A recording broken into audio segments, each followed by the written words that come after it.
Let's walk along with Yatra Tatra Sarvatra in search of knowledge. Welcome. In last episode, we saw that which warrior blew which conch in the beginning of Mahabharat war. What happened next? अथ व्यवस्थितान् दृष्ट्वा धार्तराष्ट्रान् कपिध्वजः प्रवृत्ते शस्त्रसम्पाते धनुरुद्यम्य पाण्डवः हृषीकेशं तदा वाक्यम् मिदं माह महीपते सेनयोरुभयोर्मध्ये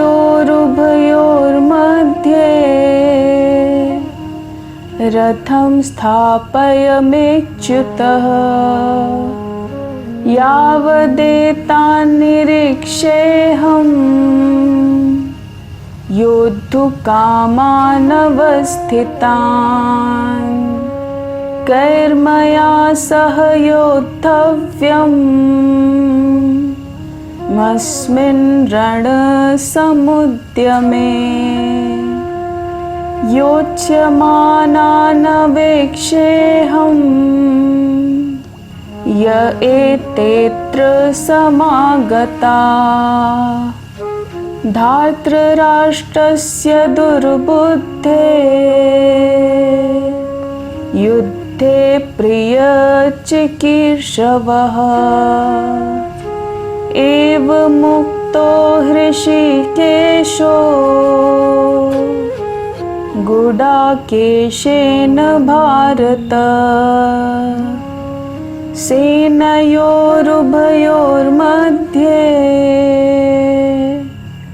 स्थापयित्वा रथोत्तमम् भीष्मद्रोणप्रमुखतः सर्वेषां च महीक्षिताम् उवाच पार्थ पश्येतान् समवेतान् कुरु नीति. Now, a simple translation of these verses follows. Sanjay was narrating the incidents of the war to King Dhritarashtra. He said, O Lord of the earth, seeing your sons arrayed against him, and when missiles were ready to be hurled, Arjun, son of Pandu, took up his bow and then addressed the following words to Sri Krishna. Krishna, place my chariot between the two armies and keep it there till I have carefully observed these warriors drawn up for battle and have seen with whom I have to engage myself in this fight. I shall scan the well-wishers in this war of evil-minded Duryodhan who have assembled here and ready for the fight. Sanjay said, O king, thus addressed by Arjun, Shri Krishna placed the magnificent chariot between the two armies in front of Bhishma, Drona and all the kings and said, Arjun, behold these Kauravas assembled here. Arjun was eager to know about those men against whom he had to fight. This was natural. We all have same desire. We all want to know that who are our companions and who don't want our well-being, who will stay with us and who will put thorns in our path. On the wish of Arjun, Shri Krishna drove the chariot between two armies and said, have a look at these Kauravas. Here, Arjun addressed Shri Krishna with the name Achyut. Shri Krishna is believed to be incarnation of Lord Vishnu. In Vishnu Sahasranam, Lord Vishnu was also addressed as Achyut.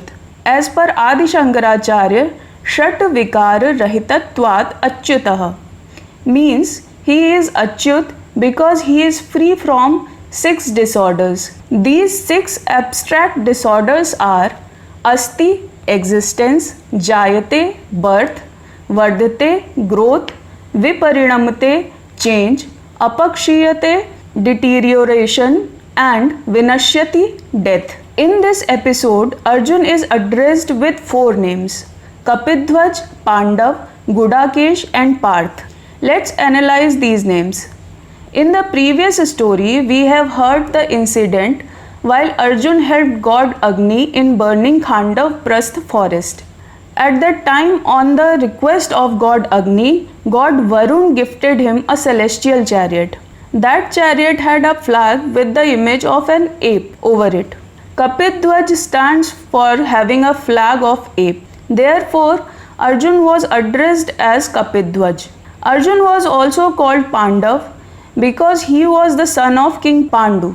In the same way, another name of Arjun was Gudakesh. Gudak means slumber. Gudakesh stands for one who has conquered one's slumbers. While Arjun was learning military lessons, he also learned to control his slumbers like a good warrior, and he attained total control over his sleep. Therefore, Arjun was also addressed as Gudakesh. Kunti, the mother of Arjun, had her maiden name Pritha. So one name of Arjun was Parth also. You should have noticed that while Sanjay was telling the narrative of war to King Dhritarashtra, he addressed the king with the name Bharat. Why Sanjay called King Dhritarashtra Bharat? Let's analyze. Vaivasvat Manu is believed to be the first man on the earth. In the lineage of Manu, there was a great king named Yayati. Further, in this genealogy, one king Elil was born. King Elil and his queen Rathantari had a son named Dushyant. King Dushyant and Shakuntala gave birth to a very brave and glorious son who was known as Bharat. Bharat was so majestic that this country got its name Bharat from him. We must know the story of this glorious and majestic King Bharat. Once upon a time, King Dushyant went in the jungle for safari. During safari, he travelled too far in the wild. His soldiers and assistants also left behind. He wandered jungle to jungle in search of hunt. He was very tired. Just then, the king saw a beautiful hermitage. This hermitage was clad with flowers. There was no plant in the ashram which was not covered with flowers. The king called, "Is there anyone here?" Then came an extremely pretty girl. She was Shakuntala. She told the king that she was the daughter of sage Kanva. She offered cool water to the king for washing his feet and hands. Thereafter, she offered some snacks to the king. King Dushyant was pleased, as his hunger as well as thirst was fully satisfied.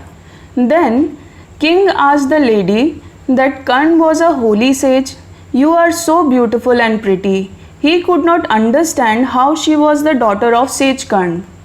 Shakuntala told the king that once a hermit asked the same question to her father Karna. Then he told a story to him. Long ago, sage Vishwamitra was performing rigorous penance.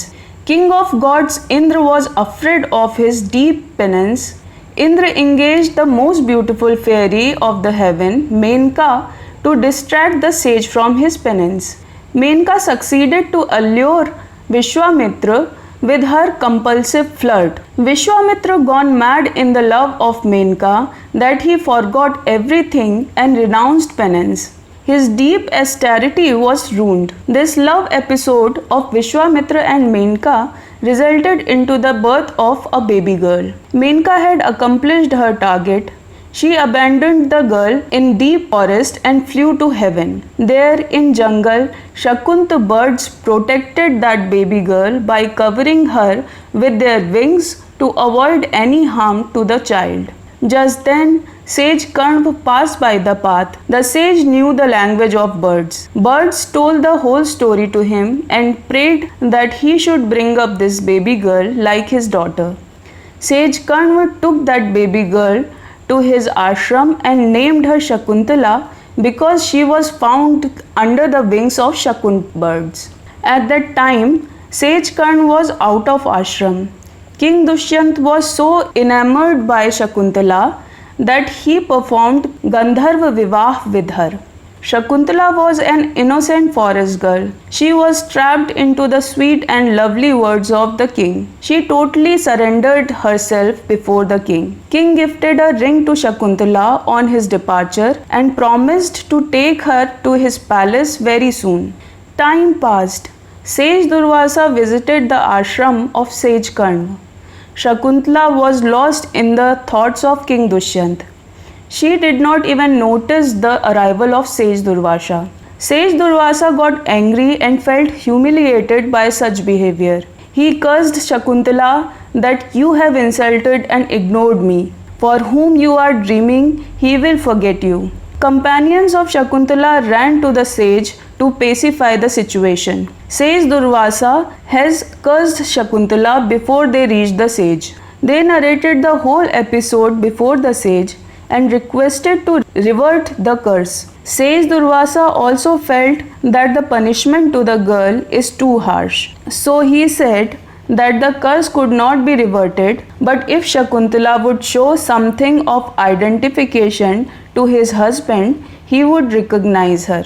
Days, months, and years passed, but King Dushyant did not call up Shakuntala to his palace. During this period, Shakuntala gave birth to a boy. That boy was growing day by day. He used to play with the violent and fierce animal of the forest. He was so fearless and strong that he used to count the teeth of lion opening his mouth. All the day he used to play with animals and birds of the jungle. All the creatures of wild became his friends. They never cause any harm to him but protect him instead. Sage Karna was deeply concerned for Shakuntala. He sent Shakuntala to King Dushyant so that she could be queen and get her rights. But King Dushyant refused to recognize her. Shakuntala tried to show the ring given by the king, but that was also not in her finger. She recollected that while she was drinking water with her palm from a pool, it would have been slipped from her finger. She was very disgusted and angry with such indifferent treatment of the king. She was weeping and crying, showing her son to the king. She tried everything, but king was not convinced. She decided to turn back after getting utter disappointment from the king. Just then, a celestial announcement was heard that Shakuntala was saying truth. This boy was son of King Dushyant and Shakuntala. The king should bring up his son. As the king would bring up this boy, he would be famous with the name of Bharat. King Dushyant agreed to the divine announcement and accepted Shakuntala and his son Bharat with honor. Time came and he made Bharat the king of his kingdom. Bharat was a majestic king. He spread the boundaries of his kingdom from Himalaya till Indian Ocean. This country got its name Bharat from this great king Bharat. In the lineage of King Bharat, after 15 generations, King Dhritarashtra was born. Since he took birth in the dynasty of Bharat, King Dhritarashtra was addressed as Bharat by Sanjay. The majestic chariot of Arjun was stationed between the armies of Kauravas and Pandavas. There, seated in the chariot, mighty Arjun and almighty Shri Krishna. What will be the next? This we'll see in next episode. Now take a break. If you have found this story interesting, please like it. If you did not subscribe the channel, please subscribe it. Take care of yourself and your dear ones. Thank you.